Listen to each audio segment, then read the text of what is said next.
Hello guys and welcome back to my channel. Now Florida Panthers, they have done it.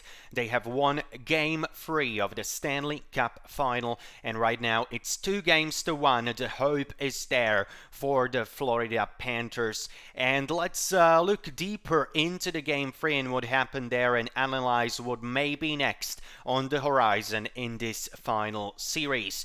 So guys, there was very good energy from the Panthers right from the get-go, right after the first opening puck drop. Great energy from the Panthers, great start to the game, and they were rewarded. Early goal by the Panthers, scored just over 4 minutes into the game by Brandon Montour, his 7th goal of the playoffs, and Brandon Montour actually already has 10 points this offseason, which is a franchise record. It's the record for the Florida Panthers organization by a defenseman in the playoffs. So definitely great playoffs for Brandon Montour, and he's one of the key guys for the Panthers, and he opened the scoring in this one. Generally, I think what's also important to mention is that Radko Gudas was back for Florida on the ice. I think it was also mentally very important for the Panthers that Gudas was back in it. And then there was some very hard hit on Matthew Tkachuk by Keegan Kolesar, and actually Tkachuk struggled after that hit. He went to the dressing room, but he was back in the period number 2. But generally speaking, I did think this is a very important point that we need to look at, guys, and that you should definitely keep an eye on, because Florida Panthers, for me, what was the biggest difference today, or actually yesterday, not today, but yesterday on Thursday night, compared to the opening 2 games in Vegas? I think the biggest difference was the number of hits.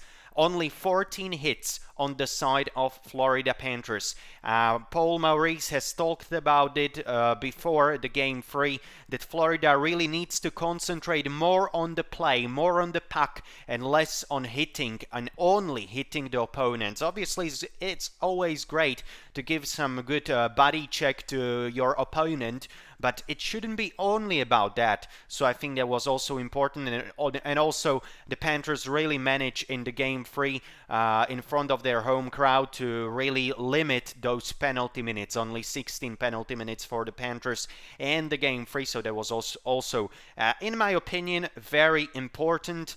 Generally speaking, the opening 10 minutes of the game 3 were very good by the Florida Panthers. Adin Hill made some very good saves, and he had to be sharp early on, and he was sharp, and he had made some good saves early on, and he didn't concede a second goal until very late in the game. Then Mark Stone with a power play goal in the first period tied it 1-1. And Jonathan Marchessault scoring yet again his 13th goal of the playoffs. Jonathan Marchessault with an 8-game point streak in the playoffs, which is a franchise record for the Vegas Golden Knights. His 11th goal in the last 10 games. Jonathan Marchessault is on fire, that is for sure right now. I would say he's one of the biggest contenders for the Conn Smythe Trophy, probably along with Matthew Tkachuk, who once again came to the rescue for the Florida Panthers right at the very end. In just under 3 minutes left to play in the third period, Matthew Tkachuk scoring a goal inside the goal crease. A good tap in by Matthew Tkachuk. It was tied 2-2, and then I think a pretty important moment came late in the game when there was a penalty by the captain of the Florida Panthers, by Alexander Barkov. 11 seconds away, or 11 seconds until the end of the game. Bad penalty by Barkov, but Vegas Golden Knights, they weren't able to capitalize on that penalty, and eventually it was Carter Verhaeghe in the overtime with his 7th goal of the playoffs. It was an overtime winner, and the Panthers have been able to get a very mighty important win in front of their home crowd. Generally speaking, it has been a great comeback by Sergei Bobrovsky. Really a good game. Vegas Golden Knights with a lot of chances, guys. A lot of chances. I think it's Vegas' fault that they lost this game. They had a lot of chances to put this one away, but they just weren't able to score that, I would say, decisive third goal. Actually, there was a post hit by Barbashev just a couple of minutes before the end of the game. Some other great looks by the Vegas Golden Knights players, but really Sergei Bobrovsky has been able to make some good comeback on the home ice. The save percentage of Sergei Bobrovsky was 92.6%. He was very good, very solid.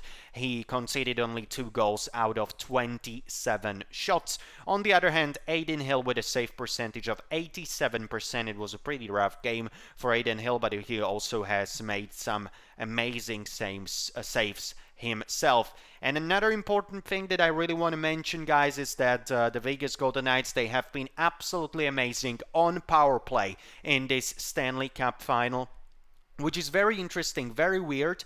They didn't have really that good of a power play in the playoffs before the final series, and they also didn't have that good of a power play in the regular season. They were, I do believe, in the second part of the league table if you looked at the power play statistics, power play percentage, but they are, so far, they are absolutely brilliant on power play in the Stanley Cup Finals.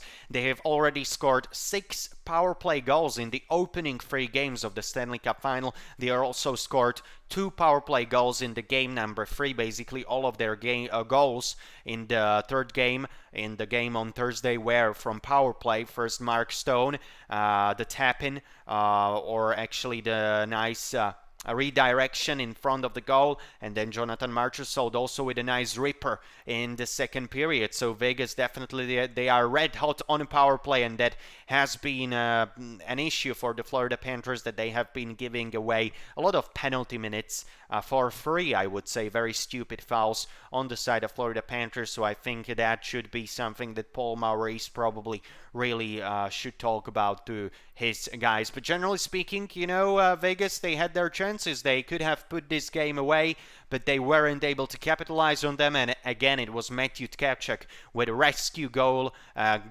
game-tying goal at the very end. And then Carter Verhaeghe with a winner. Nice ripping shot, top shelf to win it all for Florida right at the very end in overtime. So that's all. Florida Panthers 3, Vegas Golden Knights 2. What do you think, guys? Will it be a comeback from the Panthers, or do you think that Vegas will be able to win the next game and then finish the job on the home ice? Florida Panthers, they just have to win this next game if they want to stay in the series. I think they have to win the next one on Saturday. I think there is no other way around it, because if Vegas will be leading 3-1 and will be heading home, then Florida would have to win 3 games in a row, 2 in Vegas.